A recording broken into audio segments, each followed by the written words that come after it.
They say dragons are humanity's worst nightmare. These beasts are ancient and totally OP. The only way to take them down? Either freeze their blood with silverine, basically magic silver weapons, or roast them alive in sunlight. Leonica, a young hunter prodigy who's got skills for days. She's always rolling with her bestie Ragna, who, let's be real, doesn't seem to have the chops for this deadly gig. And Leonica's got mad faith in him and is stoked to team up. That all changes when Ragna starts having freaky dreams of Leonica biting the dust, visions that feel way too real. The big day finally comes and who shows up? Ragna's future self, packing insane power-ups and memories from the future, all to keep Leonica alive. But Ragna's gotta team up with a mysterious player named Crimson to wipe out every dragon for good.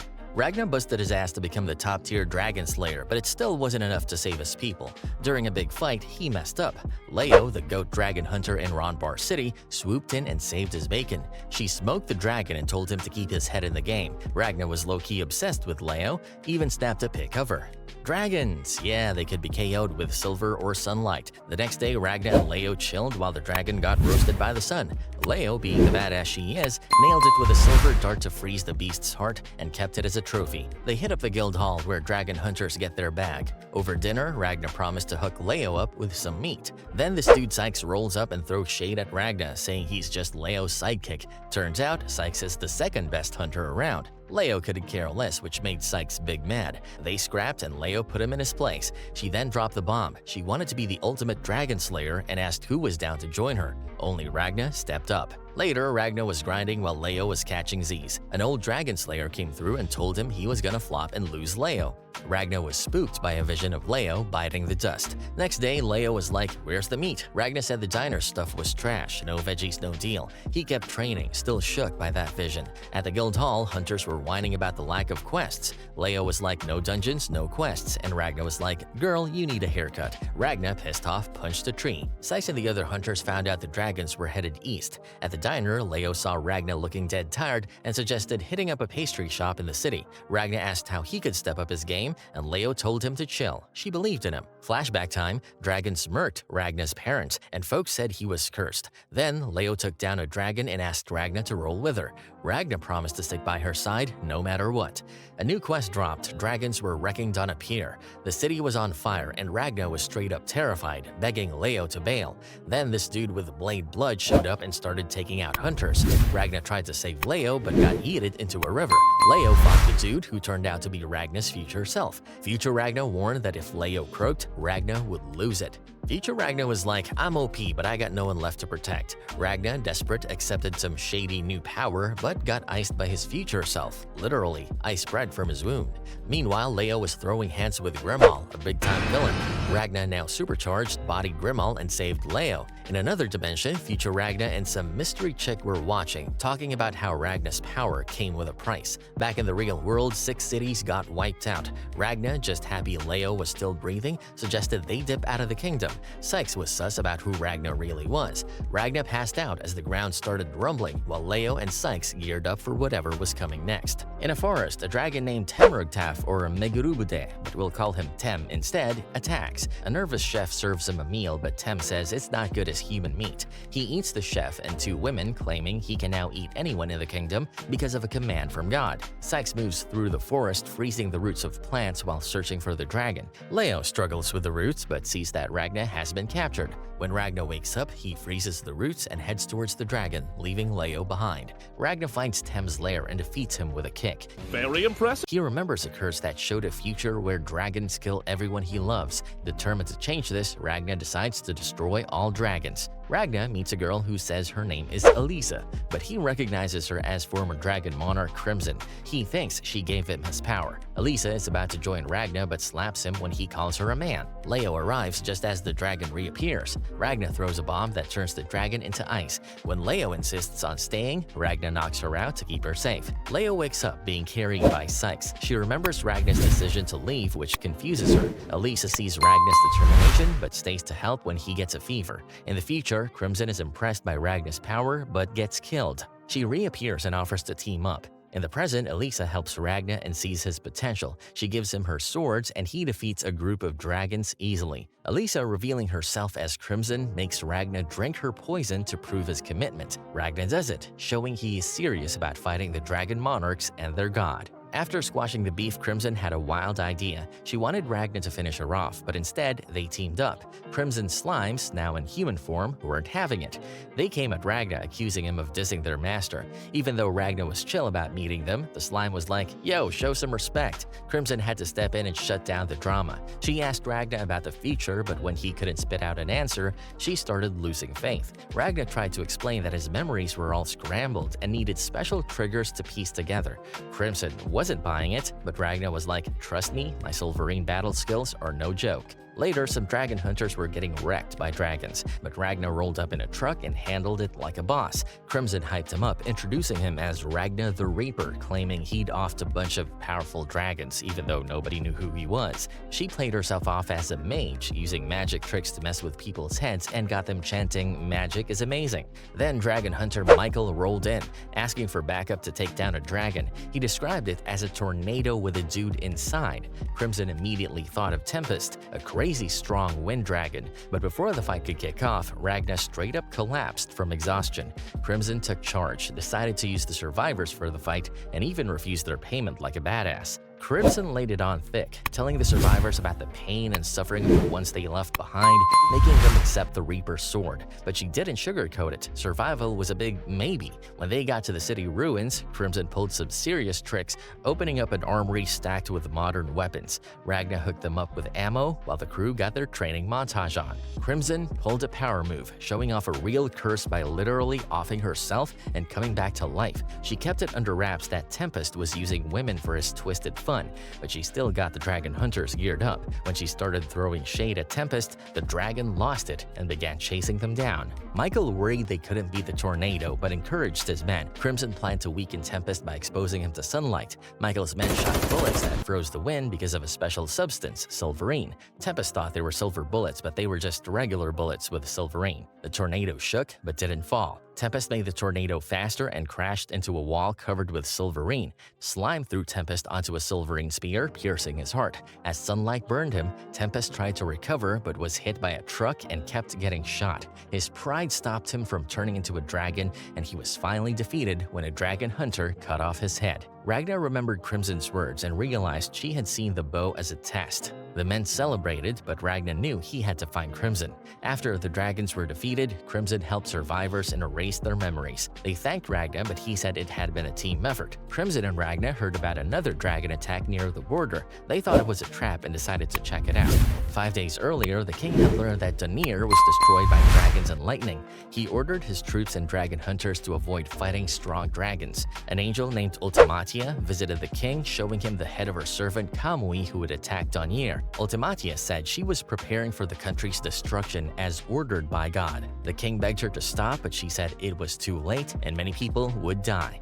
The king tried to attack Ultima with a ring, but Borgias stopped him. Ultima reversed time to fix the king and apologized. Realizing he couldn't win, the king agreed to help Ultima so his people could die without suffering, as God wanted. In the royal capital, civilians had been evacuating due to an impending disaster, but the king had dismissed warnings about the high number of refugees. Kamui had mocked the king's bravery, and Ultimatia had revealed that her plan would ensure a peaceful death for humans in 10 days. Ultimatia had also mentioned that Princess Darlia has killed off one of her subordinates, and 3 superior dragons had been eliminated. She blamed Kamui for the issues, but had postponed his punishment and instructing him to resolve the problems. In the future, Ragna had faced defeat at the hands of superior dragons who had considered killing him. Feeling despondent, Ragna had contemplated giving up, but Kamui, knowing he wanted to die, and he had chosen to let him suffer. Ultimatia had struck Kamui and announced her desire to welcome Ragna into their bloodline. Zora had explained that Ragna was about to become a superior dragon by receiving Ultimatia's blood.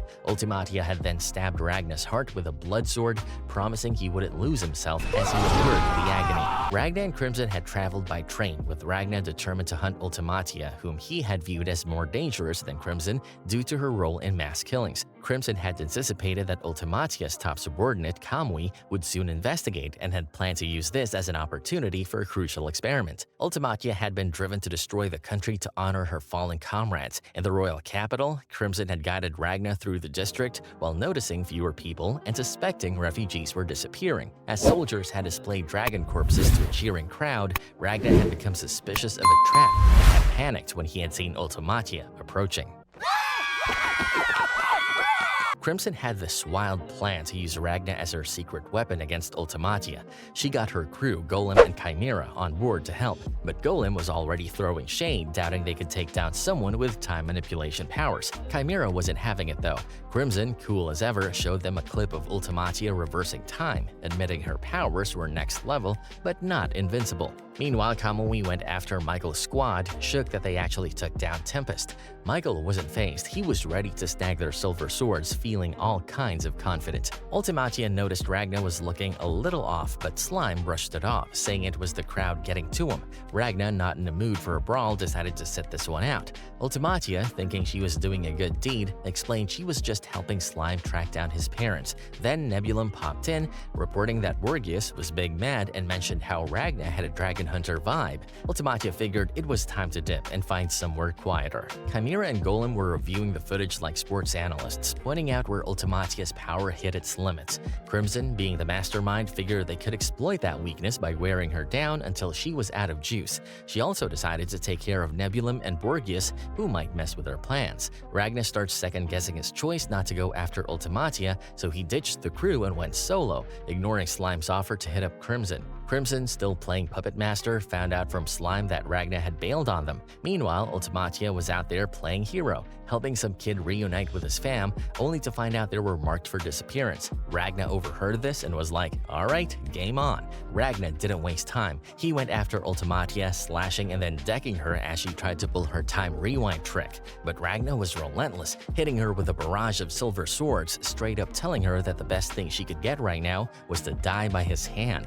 In the future, Ultimatia straight up stabs Ragna, pushing him to reject his dragon transformation, and in a wild twist, he decides to take his own life. The superior dragons are all like good riddance. Golem and Slime write him off as totally worthless, but they're caught off guard when Crimson discovers that Ragna had frozen his own heart. Crimson, seeing potential, orders Golem to revive him back at their base. In the present, Crimson is fed up with Ragna's rebellious streak, but is still laser-focused on this untapped power. Chimera rolls in with bad news. Borgias and Nebulum are MIA, and the city's barrier is down. Crimson sends Slime to track down Nebulum and tells Golem to deal with Borgias. Meanwhile, Ragna isn't playing games. He busts through a wall and absolutely wrecks Ultimatia. Golem takes a shot at Borgias, while Ragna finds himself trapped by Nebulum, who's struggling to keep the barrier up as Ultimatia starts summoning dragons. Ragna's pushing the barrier to its breaking point when Slime rolls in and straight up devours Nebulum. Ultimatia barely pulls herself together and starts playing with time again,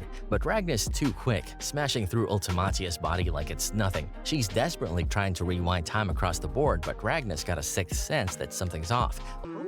Something's wrong. Should we ask her? Let's probe, but keep it. Ultimatia is confused, especially when she notices his hand is still moving in the stop time. Nebulum's furious over Ultimatia's attack, so he throws a punch at Ragna, but Ultimatia stops him. She's freaking out, realizing Ragna's blood literally melts dragons and his body's tough as nails. She orders Borgias to bring the heat with a powerful attack and tells Nebulum to protect the civilians. Ragna charges at Ultimatia, and she's shook that he can still move and stop time. She tries to block him with a firewall, but Ragna shatters Nebulum's barrier and slices her to pieces. Panicking and running low on magic, Ultimatia rewinds time yet again. Ragna, losing control, collapses. Nebulum makes a quick getaway with Ultimatia just as the king's magic beam wipes out the area. Crimson swoops in, saves Ragna, and lays into him for his disobedience, declaring him defeated.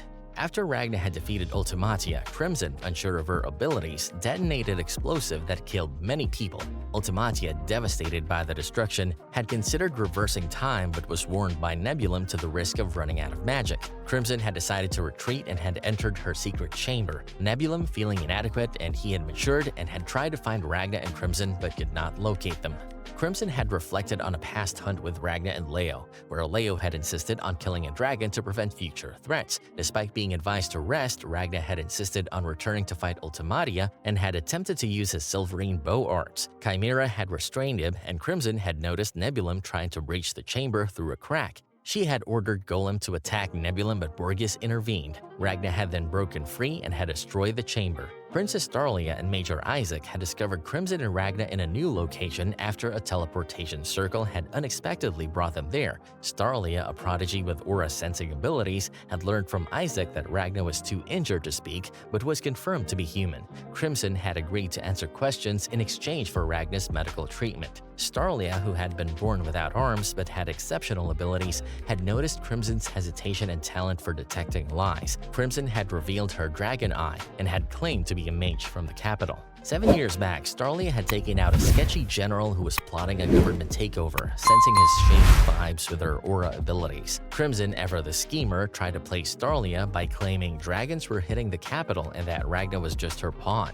But Starlia saw right through that BS, sensing the lie with her aura. Starlia, not one to mess around, handed Crimson a sword to test her true intentions. She had mad respect for Garm's sword skills and couldn't help but wonder what Crimson's deal was. She told her squad to get ready, but Fu decided to sit this one out, trusting Starlia's gut. Just as Starlia was about to strike, Ragna stepped in, all like, "I need to take you down." Starlia clocked Ragna's power right away, a wild mix of human and silverine. Her soldiers tried to jump him, but Ragna wiped the floor with him, proving he wasn't one to mess with. Flashback time, Starlia had turned down an arranged marriage, saying she'd only tie the knot for love, which totally pissed off her tutor, Nazarena. Starlia had been low-key curious about Ragna. Crimson had told Ragna to ask Starlia for protection, and before they knew it, they were chilling in a cell, waiting for her call. Crimson was livid with Ragna for butting in, and she pointed out that they were stuck in some underground bunker and still in deep trouble. Isaac, meanwhile, was keeping their presence under wraps. Over in another corner, Christopher and Shin were chatting about Garm's tears after losing to Ragna.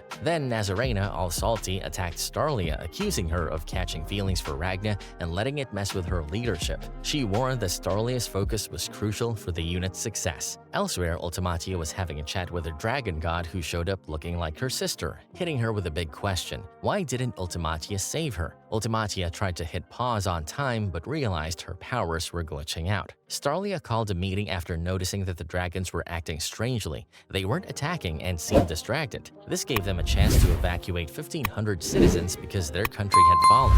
Starlia planned to set up a teleportation circle in a day. Ragna and Crimson interrupted, with Crimson offering to help them escape. Crimson warned that their chances were slim against their powerful enemies. Starlia was suspicious of Crimson but listened when Crimson said they were facing Zora, a powerful dragon with dangerous chemical powers. Crimson used Ragna to make Starlia more uneasy. Crimson explained that they were about to be attacked by 10,000 dragons led by Zora and Tectora. Crimson proposed she would help with the escape if Ragna agreed to stop looking for Ultimatia temporarily. Ragna convinced Starlia to trust Crimson for now. Crimson explained that the dragons were distracted because they had just fought Ultimatia in the capital. Meanwhile, Zora punished Borges for failing to protect Ultimatia, who was very scared. Kamui came back with Michael's head and mentioned a strange last statement, but Ultimatia ignored it. Kamui showed Ultimatia one of Ragna's swords, which she recognized as very powerful. He encouraged her to overcome her fear of the sword by remembering how she once used anger to face it. Ultimatia, feeling torn between duty and emotions, she finally told Kamui to bring her the heads of her enemies. As Kamui got ready for the task, he thought about his last moments with Michael and looked forward to the challenge.